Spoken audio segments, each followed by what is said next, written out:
has a way he finishes. I have a way my finish is. Nothing is perfect. No one is correct, and in some cases you have to do it differently depending on what the look and feel of the piece you're finishing and what you want to desire as an outcome. But the process I've got to show you today, I actually gleaned from Wood Central. There's a gentleman there, he's passed away now, Russ Fairfield, and he put out a 3 DVD set of everything you wanted to know about finishing, and I mean everything. Why you were finishing a certain way, what was going on with the finish and why it was either messing up or working properly, and how to apply the finish on a variety of bowls and platters as he walked through his process from making the finish to applying it to the procedures that were necessary. And I found it a very good DVD. I took a look. I couldn't get online today when I was here to take a look, see if it's still available. I'm not sure. But in Wood Central, Russ has a corner called Finishing Corner. And sometimes you can pick up some information there. But he had what I'm showing you today is his. It's not my technique. It's his technique that I said, hey, this works, and I've been fairly successful with it.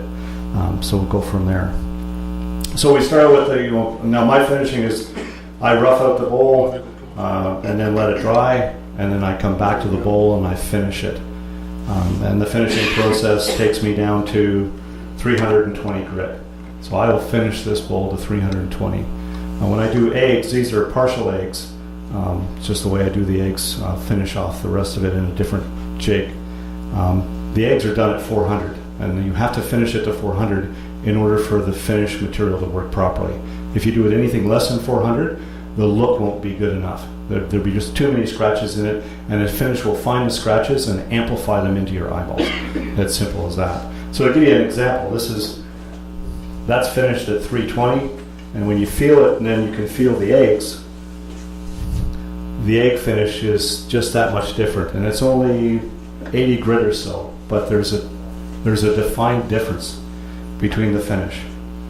My process is a two-step process. I will put one coat of tung oil on the bowl and let it dry for the day, and then I will put a second coat on the following day, and then I stop from there, okay, and then finish the rest of the bowl. So this bowl was finished yesterday. It has one coat of tung oil on it, just to give you an idea of what it would look like with one coat. I do all my bowls with a tenon, so then I take the tenon on afterwards. So I will keep the tenon on, finish it, sand it, get it to where I want. But then when I do my finishing process, it's always on a lathe. I've got an old Craft X lathe that I first started on. I outgrew it, but I kept it downstairs, and that's how I do my finishing. Now, and when you finish, Cade was all about, the question was, how many coats do you put on it? And Cade's answer was, I put as many coats on it to get the look I want, because he's looking for a certain sheen, right? How many coats do I put on it?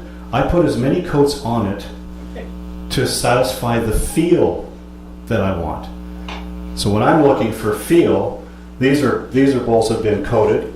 After the second coat goes on, they just dry, and they dry for 7 days before I even think about buffing them, to make sure all of the solvents have vaporized off, have gassed off. So some of these bowls, when you run your hands around it, they'll feel smooth, very nice. So that one will be smooth. This one, when you run your hand, especially on the top, you'll feel it being rough. And that's the difference between these types of wood. That's a very close grain wood. This is a little bit more open. So it absorbs the oil differently. And so therefore I'll have to go back to this and put a third coat on. That bowl only had a second coat on.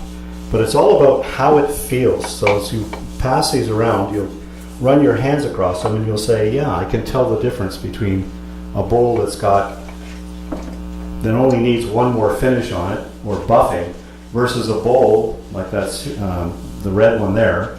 I know I have to put that back on the lathe and do another process of putting some more tung oil on it. And that's because the wood just didn't absorb enough oil, even though I put 2 coats on it. So the process, much like Cade's, I use just the straight, not a pure tongue oil, but I use the polymerized tongue oil. I don't have a cat, so I stole you always decant, because it's better than trying to pour it out, because pouring it onto a rag and then applying the rag and putting it back on the rag, it's going to get really messy really fast. Protect your lathe, right? Don't sit there and put it on the lathe and just have at it, because then all the solvents and all of the fluid will go on your lathe and you'll mess up the bed. Then you'll have to clean that up with sandpaper and then re-wax everything else. I just do this. I have an old piece of plywood that I permanently mounted on the Craftex lathe, and it just sits there and it takes all the punishment, and it looks like crap, but that's what it's supposed to do. But the lathe underneath is, the bed underneath is still good.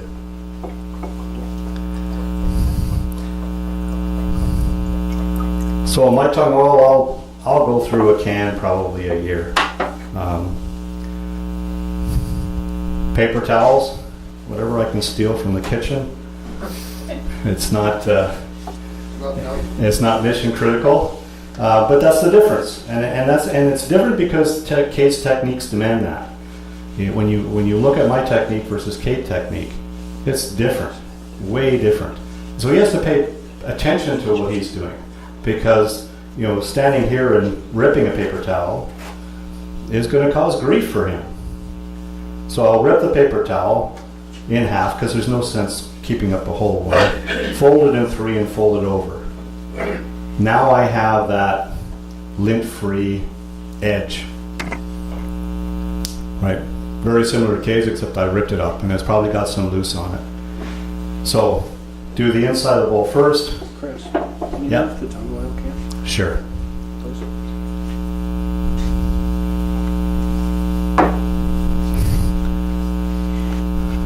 So the intention, this is Manitoba maple. So it's soft, reasonably soft. It's dry, very dry. I think it's 08 is the date on this bowl. So it's going to be sucking up this oil like crazy. So you just go in with the paper towel and rub on the oil. Right away you can see the character of the wood come out because of the dark sapwood or dark heartwood versus the sapwood. And I just apply the oil. Right away you can see that in some cases you'll see it drying right away. Yeah? Put linseed on for... No, I don't do the linseed oil. This is straight up bare wood. I'll come to the outside. And I'm not wiping it off or anything, so that's why I go through more tongue oil than Cade will on the applications, because I pour it on literally to make sure it's wet.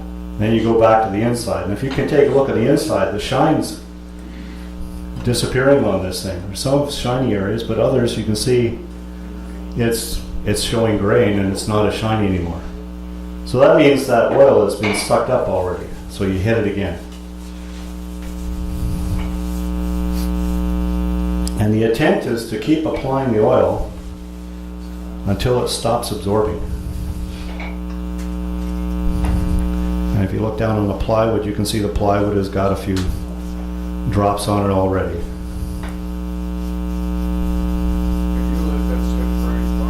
Nope, I won't let it sit.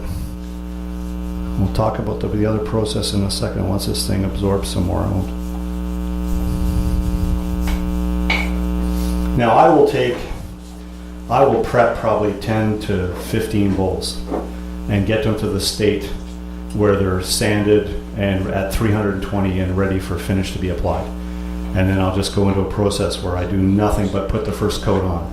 Put the first coat on, do the application, set it down, let it dry for a day, pick another bowl up, finish the application. So I'll have 15 bowls one day, 15 bowls the next day, and then all 15 are sitting, those were sitting on a shelf just drying naturally. And the lifespan, you say 7 days?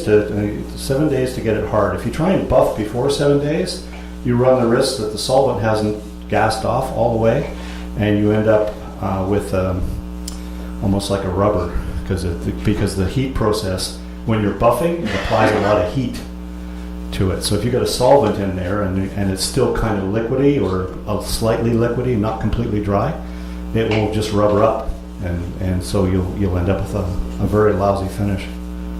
This thing's absorbing wood oil really well. Chris, Yes. how do you know when it's finished absorbing?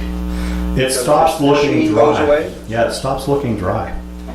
In certain, so you apply this until it's sheen. Now this is just a bowl I just prepped up for this. It doesn't really hold any real value. Now I'm using 400 wet dry sandpaper from Canadian Tire only because I had some of it around. When I exhaust this,